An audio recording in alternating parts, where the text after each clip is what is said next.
Hello, I'm Milo Adair, and today I'm going to show you how to put together and use standard scuba gear. Do not actually try to use this equipment or rent the equipment to actually go scuba diving without being certified. It's a bad idea because there are a lot of dangers in this sport. Okay, so here is the first part of your equipment. Your BC, or your buoyancy compensator. This is the center of where all of the stuff is hooked up. So, tank goes on here,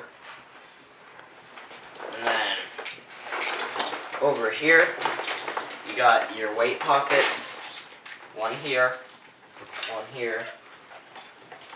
This clips onto the computer. Dive computer, it maps your dives, and it tells you your pressure on this one.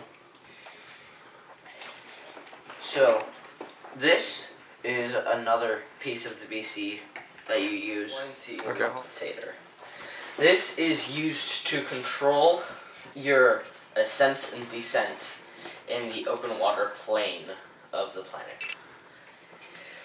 The way you control the ascents and descents is by adding air to the buoyancy compensator, making yourself lighter or heavier depending on what way you want to go.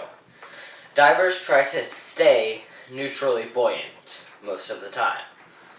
If we can't stay neutrally buoyant, we'll want to be less buoyant than so that we sink instead of going up and getting an overexpansion injury.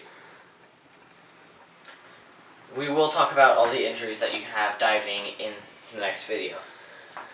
There are two ways to inflate this BC. There are also multiple ways to de-inflate the BC. One way of inflating it is manually.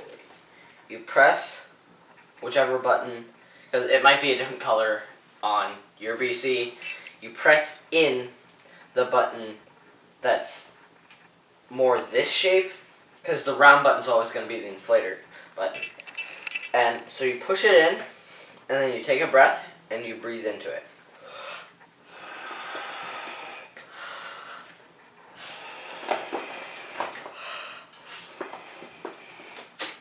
And if you overinflate this, it has an interesting feature where it will actually release air because it's spring-loaded.